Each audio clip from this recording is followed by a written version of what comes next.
ഇന്ന് നമ്മളൊരു 2014 model BMW 320D inspection video ആണ് ഷെയർ ചെയ്യാൻ പോകുന്നത്. റീപ്ലേസ്മെൻറ്റോ മേജർ ആക്സിഡൻറ്റോ വാഹനത്തിനുണ്ടായിരുന്നില്ല.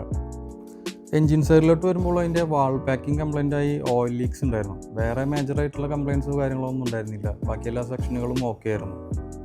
വെഹിക്കിളിൻ്റെ ഓൾമോസ്റ്റ് പാർട്സ് എല്ലാം കമ്പനി പെയിൻ്റ് ആയിരുന്നു. ആകെ ഒരു 2 ഏരിയ മാത്രമാണ് ബോഡി വർക്ക് ഉണ്ടായിരുന്നുള്ളൂ.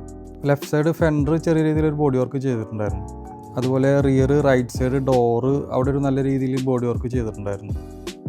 ഇലക്ട്രിക്കൽ സെക്ഷനിലോട്ട് വരുമ്പോൾ rear view mirrors, seats, multimedia functions, sunroof തുടങ്ങിയ ഏരിയാസ് എല്ലാം പെർഫെക്റ്റ് വർക്കിംഗ് ആയിരുന്നു. 1,13,000 ടോട്ടൽ വെഹിക്കിൾ റൺ ചെയ്തിട്ടുള്ളത്. സ്കാനിങ്ങിൽ electronic power steering, power window, sensors ഇതിലെല്ലാം നമുക്ക് എറേഴ്സ് കിട്ടിയിട്ടുണ്ടായിരുന്നു. കൂടാതെ പവർ സ്റ്റിയറിംഗ് ടൈറ്റ് ഉണ്ടായിരുന്നു, പവർ വിൻഡോസും പ്രോപ്പർ വർക്കിംഗ് ആയിരുന്നില്ല. ടെസ്റ്റ് ഡ്രൈവിൽ വേറെ പവർ ഡ്രോപ്സോ നോയ്സോ വേറെ ഒന്നും തന്നെ ഉണ്ടായിരുന്നില്ല, എല്ലാം ഓക്കെ ആയിരുന്നു. അപ്പോൾ നിങ്ങൾക്കും ഇതുപോലെ സർവീസ് ആവശ്യമെങ്കിൽ തീർച്ചയായും നമ്മളെ കോൺടാക്റ്റ് ചെയ്യാവുന്നതാണ്.